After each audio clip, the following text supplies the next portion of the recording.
Hi, my name is John and this is Business Focus. In today's video, we'll be discussing the trade rumors that's been swirling around James Harden of the Philadelphia 76ers. Now, he's still with the team. He's already asked for a trade once he opted in his contract.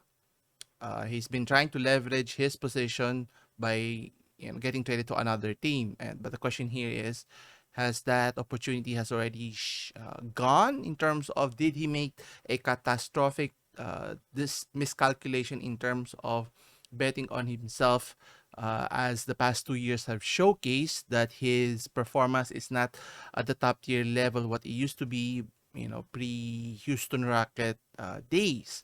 So we'll take a look at the situation. Is this going to pan out for James Harden, or is this the beginning of the end for the once great James Harden? So let's take a look here. So in this particular article at clutchpoints.com, it mentions that James Harden plans to be traded with a contending team. Now, obviously, as a former superstar, still all-star level, he's trying to get maximum dollars for his what would consider his last major payday, with maximum number of years attached to it, obviously. But if his decline is as mentioned here, so we'll take a look at his data in a bit, then no team, even Philadelphia, who traded for him in the first place, would saw it fit to give him that contract that he so desires, even though he and Daryl Morey were pals way back in the Houston Rocket days. So let's take a look at his performance in the past few years, if it warrants a maximum salary similar to a kin like Damian Lillard, which is we're still waiting for the actual trade if it's going to happen. If not, we'll discuss it sometime in the future. Anyway, so if we look at this data here, so I'm using basketballreference.com as a basis. So you can see here, once he was traded to Houston way back in 2012, he was performing at a high level, scoring in the high mid 20s and then in the high 20s. This is when he got his first extension. I think it was worth around 100 million, which I think was great value for Houston. They were contending for several years, but they came up short. Anyway, he was given an extension before the end of his contract. He was still at his prime. As you can see here, during his last 2 years at Houston, he was still scoring at a very high clip. Now, that's certainly skewed because he's always handling the ball, but it's not his fault. It's the way the team was constructed.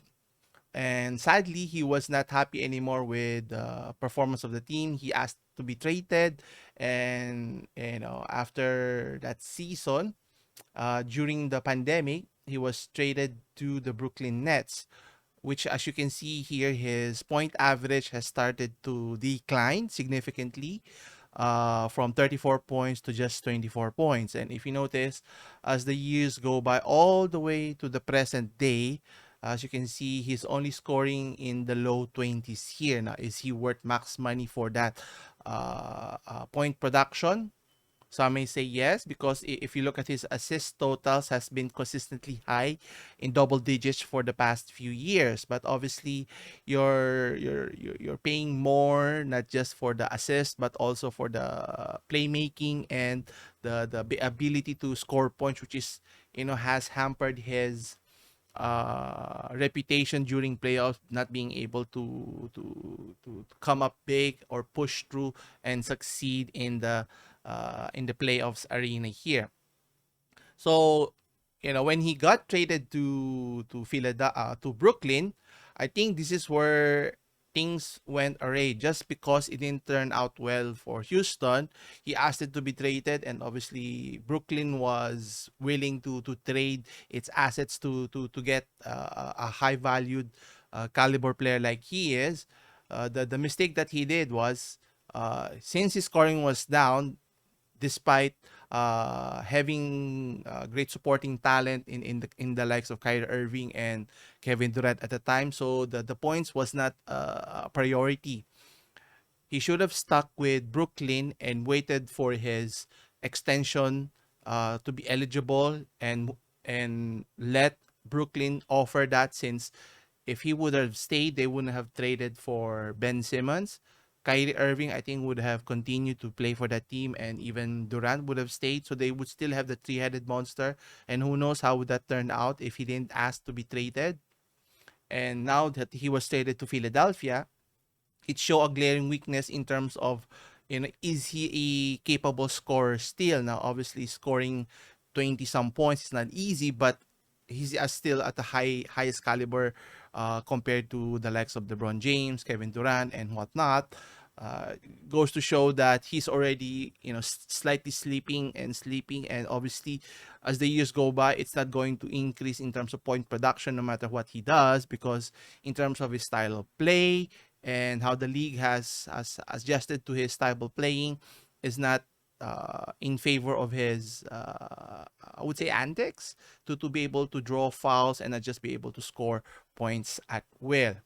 And sadly, obviously, in the past 2 years, going back, if you look at his last 2 years at Philadelphia, so you can see he's only scoring 21 on the past 2 seasons as a secondary player supporting Joel Embiid, and he was able to perform, some games at a high level, but not consistently. And obviously, paying maximum money, you expect your superstars to play superstar all the time.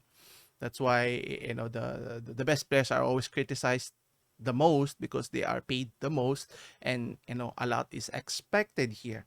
So question is, what's going to happen here? Now there have been rumors, despite the situation, he was trying to get traded to contending teams with, I think the most recent one is with, is it Los Angeles Clippers, I think. They're already star-studded with injury-riddled star players like Paul George and even Kawhi Leonard.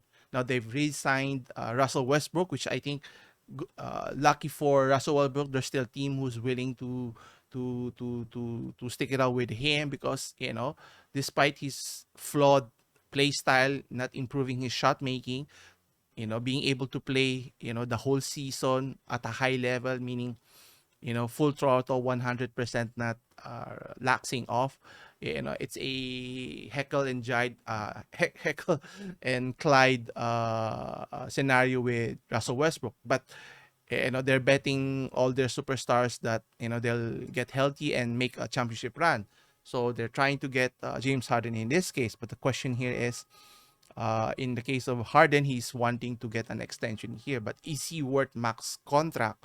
If we were to compare his situation, I think there are two players I would consider who lost out in the free agency is Kyrie Irving as well, because he could have gotten max contract, but because of his notoriety of his past performance, uh, teams were reluctant to trade for him, with the exception of the Dallas Mavericks, who was desperate to get another superstar or all-star caliber to partner with Luka Doncic, who is, if things not going well, he might, go to free agency and sign with another team.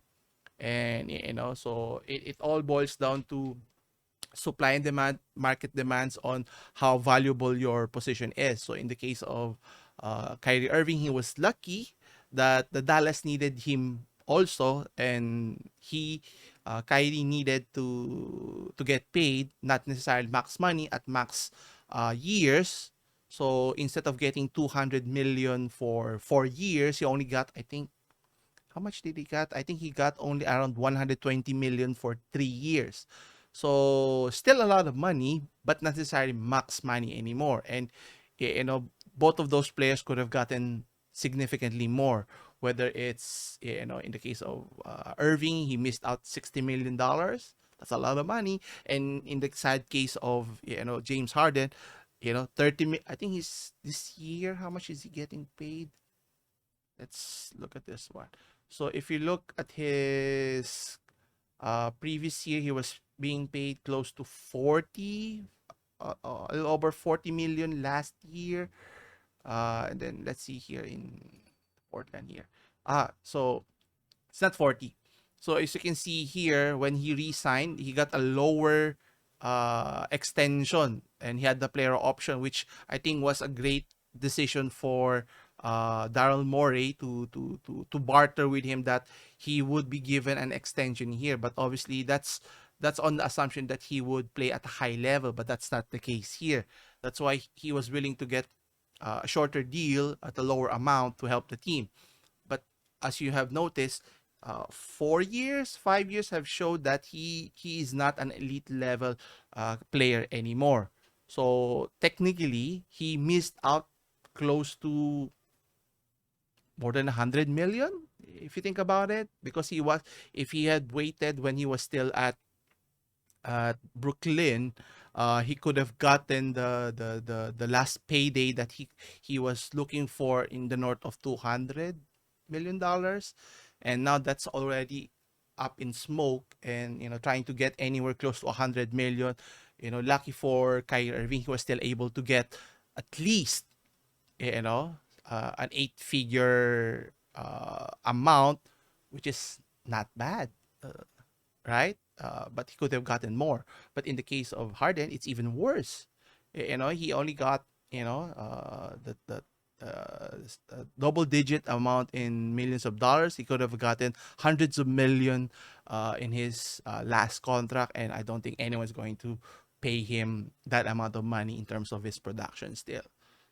Someone could be diluted, but majority of the team has already signed their key free agents, so there's not enough money anymore that's going to spend out and get his services here. So we'll wait and see if indeed the Clippers is going to sign him, and stay tuned. We'll keep you updated with regards to the Damian Lillard situation. Is Philadelphia still on the running? As well as, is it Miami? The main team that's trying to target, or his wishes that he wants to be traded here. We'll see. Anyway, that's it for this week. Come back again on Saturday for more business news. As always, continue supporting the channel. If you enjoy these types of topics in other videos, don't forget to hit the like and subscribe to continue help support and grow the channel. We're trying to get to 4,000 subs. If you have any questions, leave your comments down below and I'll try to get back. What do you think? Do you agree with James Harden's decision that he made the right choice, or things are turning south as the days passes him by, and he's currently now 33, turning 34, so he's not getting younger but getting much older here, a year older than Damian Lillard, I think. So that's it. I'll see you in the next one. Take care.